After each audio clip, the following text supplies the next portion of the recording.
Sigmund Freud nació el 6 de mayo de 1856 en Moravia, lo que hoy es Checoslovaquia.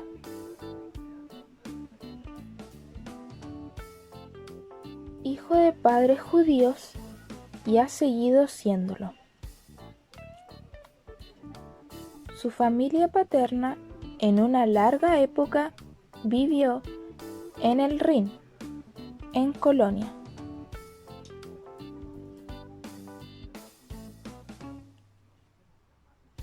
En el siglo XIV o siglo XV huyeron hacia el este debido a la persecución a los judíos.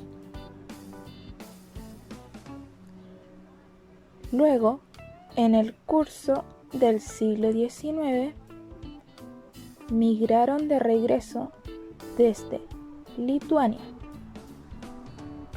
pasando por Galicia,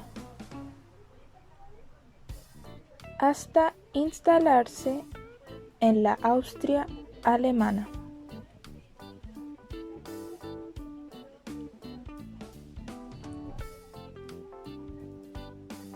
A la edad de 4 años, Freud llega a Viena. Allí realizó todos sus estudios en el Gymnasium, que es un establecimiento de enseñanza media preparatorio de los estudios universitarios.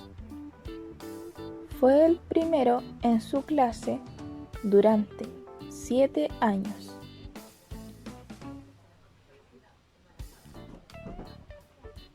Su familia vivía en condiciones muy modestas y su padre le incitó a seguir una carrera universitaria a su elección. En aquel tiempo no había sentido una particular preferencia hacia la medicina y confiesa que después tampoco la tuvo. Más bien lo movía el apetito del saber, dirigido más a la condición humana que a los objetos naturales. Tampoco tenía claro el valor de la observación como medio principal para satisfacer su apetito. En un momento en que estuvo influenciado por un compañero de escuela, algo mayor es que había nacido el interés de estudiar derecho, como él, y abocarse a la actividad pública. Pero fue Darwin y su doctrina que le llamó su atención, porque prometía un extraordinario avance en la comprensión del universo. Sabe que la lectura en una conferencia popular del hermoso ensayo de Goethe, Die Natur, que escuchó un poco antes de su examen final de bachillerato, es que decide inscribirse en medicina. Entró a la universidad en 1873, en donde fue discriminado por ser judío y que debía sentirse inferior por ser extranjero, lo cual no lo aceptó, ya que nunca consideró sentirse avergonzado por su linaje. Esto sería el comienzo, ya que más adelante tendría que familiarizarse con la oposición y de ser proscrito por la compacta mayoría. Aprendió a discernir la verdad de la admonición.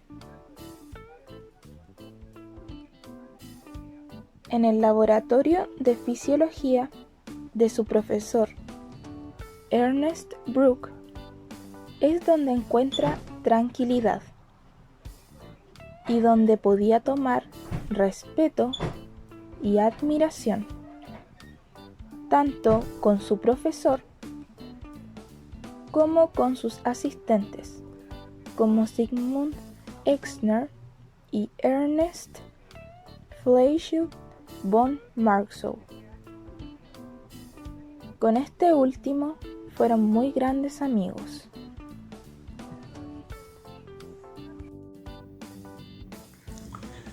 Entre 1876 a 1882 trabajó con breves interrupciones en este instituto, con opciones que se le designaría asistente en cuanto quedara vacante. Pero no le atraían las disciplinas médicas, con excepción de la psiquiatría, demorándose en titularse y solo en 1881 se doctoró en medicina. En 1882, siguiendo el consejo de su maestro Brücke, que dejara el laboratorio de fisiología, ingresa como aspirante al Hospital General. Luego pasó a ser médico interno, pasando por varias sesiones, entre las cuales por 6 meses estuve junto a Meitner, profesor de psiquiatría cuya obra y personalidad le habían cautivado en el tiempo de estudiante. Meitner, quien había abierto las puertas del laboratorio, aunque no le prestaba servicio junto a él, le propone que se consagre de manera definitiva a la anatomía del encéfalo, para que lo reemplazara en la cátedra en la universidad, ya que se sentía viejo para manejar los nuevos métodos, lo cual rechazó la propuesta por considerarla demasiada responsabilidad. Posteriormente, Freud comienza el estudio de las enfermedades nerviosas. En esa época, esta disciplina especializada se estudiaba poco en Viena, no había oportunidades, cada uno debía ser su propio maestro, así que empezó a planear cómo tener el puesto de docente, en donde se le permite dictar una serie de clases sobre temas vinculados al programa de estudio, pero no recibe sueldo y no es parte del claustro de profesores permanentes.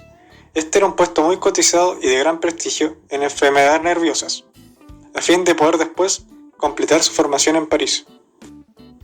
Así es que en 1885 recibió el cargo de docente adscrito en neuropatología y poco después, tras la recomendación de Brücke, se le adjudicó la beca para ir a París.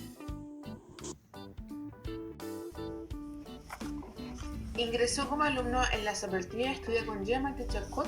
En un comienzo, como era visitante extranjero, no lo tomaron mucho en cuenta. Sin embargo, Freud se abre camino al ofrecerse como traductor de Charcot. Así traduce conferencias en alemán, lo cual lo hace partícipe del círculo más privado y a partir de entonces tuvo participación plena en todo lo que ocurría en la clínica. Lo que más le causó impresión fueron las últimas indagaciones de Charcot sobre la histeria. Muchas de las demostraciones de este le provocaron al principio extrañeza y ánimo polémico, ya que ante sus ojos se evidenciaba el trabajo de la hipnosis, teniendo un efecto sobre los pacientes, el cual era que produjeran fenómenos histéricos. Además, Charcot demostró que la histeria no solo se producía en mujeres, al contrario, también afectaba a los varones. Antes que Freud abandonara París, acordaron con su maestro planear un trabajo comparativo de las parálisis histéricas con las orgánicas.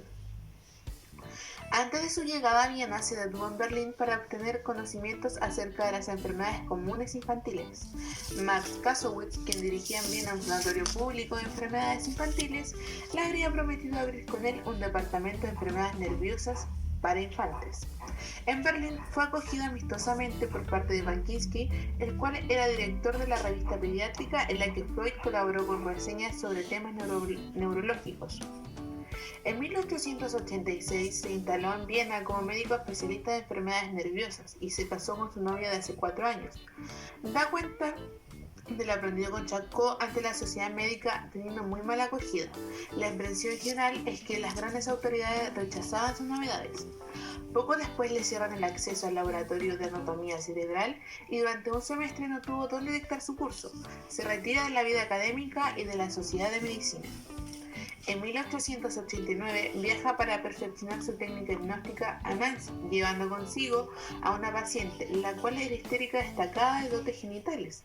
Había sido encomendada a Freud porque nadie sabía qué hacer con ella. Le practicó hipnosis, técnica usada para el tratamiento de enfermedades nerviosas, en la cual se podía explorar a un enfermo con relación a la histeria genética de sus síntomas, ya que a menudo no se podía comentar en su estado de vigilia o se hacía de manera incompleta. Así pudo rescatarla poco a poco de sus estados miserables. Luego volvía a tener recaídas. En el lapso del año 1886 al año 1891, Sigmund Freud realizó pocos trabajos científicos, ya que se dedicó a su profesión y a asegurar su existencia material y a su familia. En el año 1891 realizó un trabajo sobre la parálisis cerebral en niños en colaboración con Oscar Green.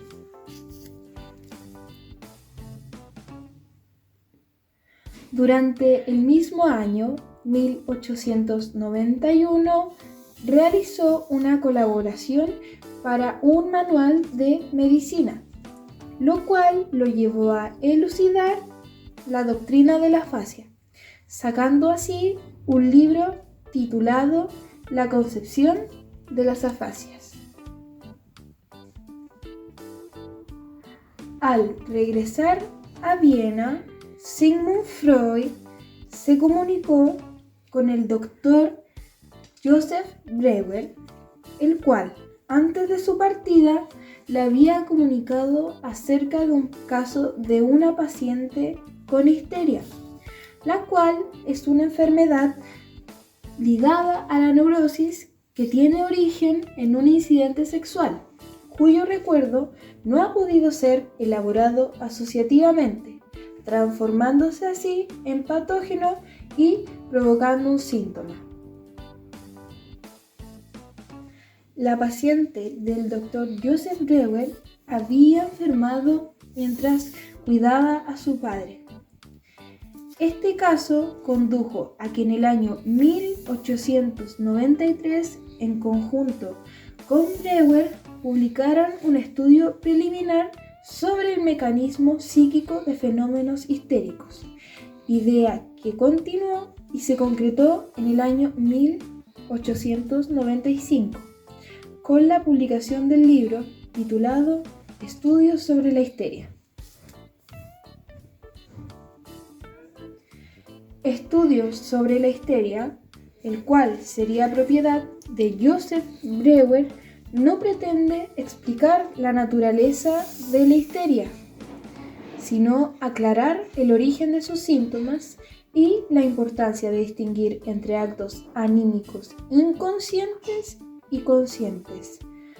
Breuer llamó catártico al procedimiento que ellos practicaban, donde su propósito terapéutico era guiar la cantidad de afecto aplicado al síntoma donde había quedado atrapado por los caminos normales, donde así pudiese alcanzar finalmente su descarga. Más tarde, Joseph Breuer abandona la comunidad que tenía con Freud por diferencias de opiniones que habían surgido hace un tiempo, las cuales se mantenían hasta ese entonces.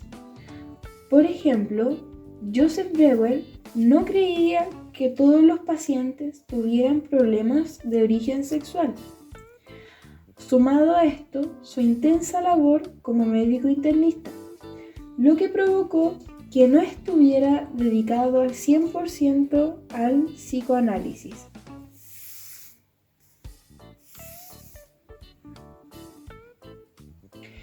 Debido a la ida de Joseph Breuer,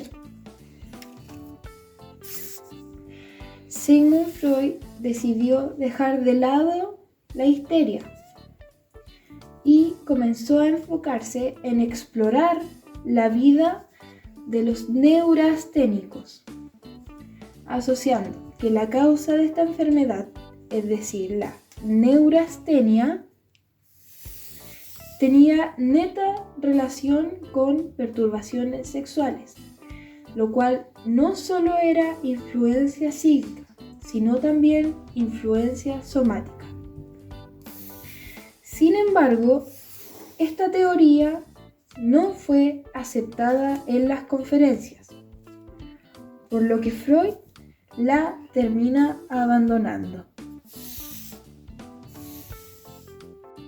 Con el paso del tiempo, Freud deja la terapia hipnótica, aunque conservó de ella la indicación de acostarse sobre un diván.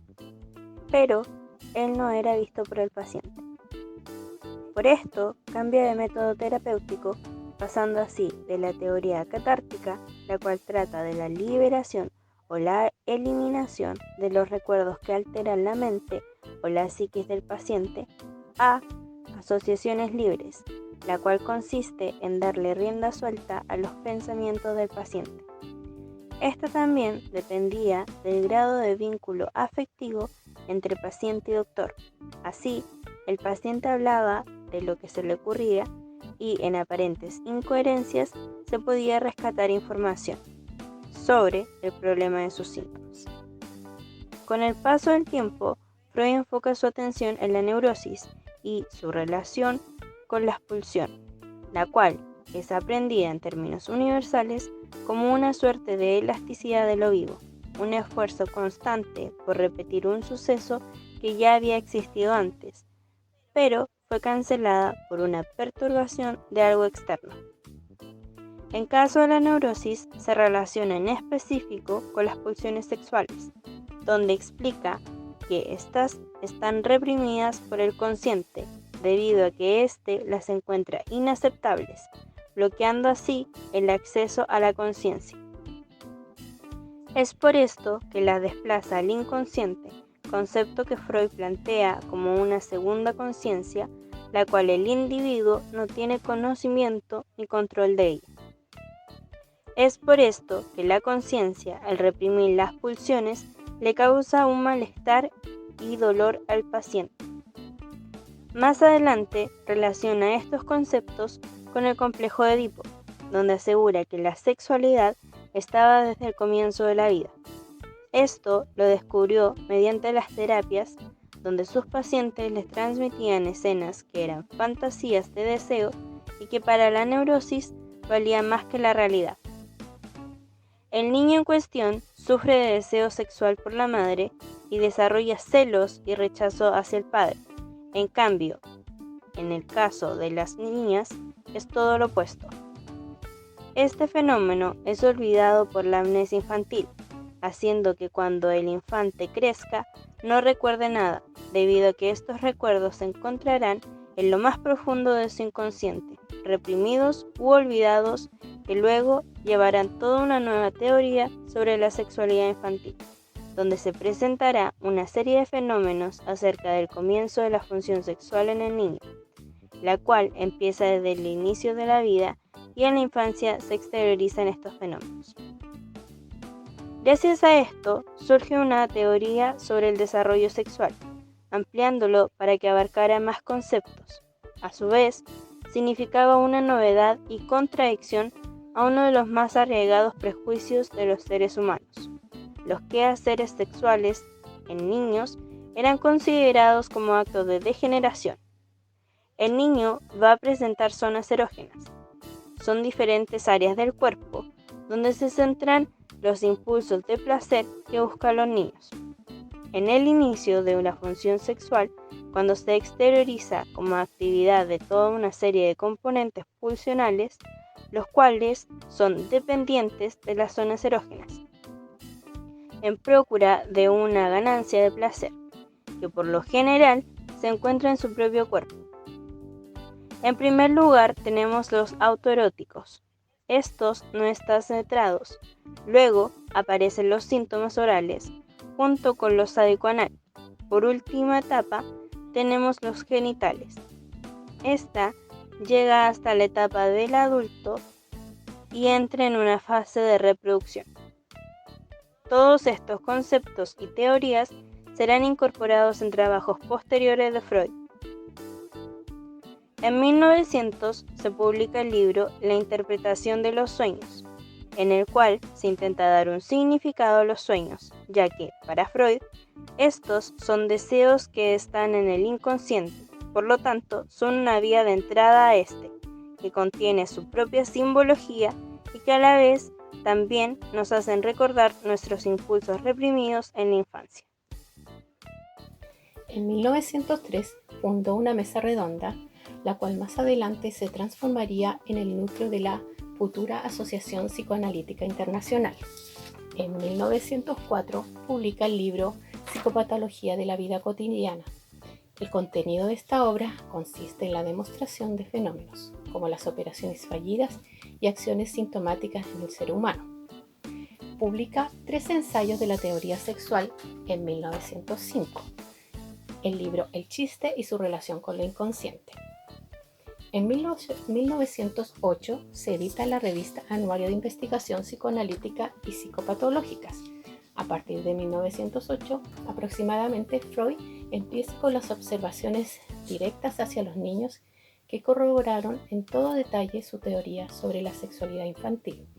En la ciudad de Augsburgo se realiza el Congreso de Psicoanálisis.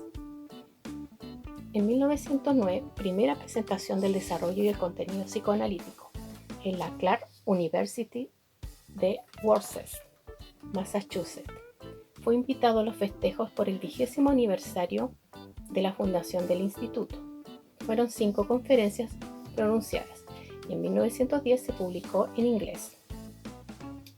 En el Congreso de Nuremberg, en 1910, se organiza la propuesta de Ferenczi en una asociación psicoanalítica internacional. En 1912, Tótem y tabú relacionado al parricidio, incesto y complejo de Edipo con lo primitivo. Explica la creación de la religión. Tótem y tabú encontramos en aquellos tiempos antiguos que se practicaba el totemismo y había 2 tabúes decretados. Uno era el no matar al tótem y el otro de no usar sexualmente a ninguna mujer del mismo clan totémico. Aquí se hace la comparación del animal totémico que es venerado por el clan con el padre. En el complejo de Edipo vemos que se transgrede estos decretos totémicos cuando el hijo desea a su madre y a la vez quiere matar al padre. En el análisis de los niños con fobias, como la zoofobia, es un ejemplo de lo que sucede. Se puede relacionar con el totemismo, ya que el animal es sustituto por el padre. También se relaciona el totemismo a la religión, ya que en la antigua tradición, una vez al año, con la participación de todos los miembros del clan, se daba muerte al animal totémico con mucha solemnidad. Era animal sagrado, se lo comían y luego lo lloraban. Y de ese duelo se seguía una gran fiesta. A ese ritual se le llamaba el banquete totémico, que pasó como una celebración que recuerda el enorme asesinato. De aquí nace la conciencia de culpa de la humanidad, la que las religiones llaman el pecado original, con el cual comienza la organización social, la religión y los límites de la ética. Más obras. Contribución a la historia del movimiento psicoanalítico en 1914.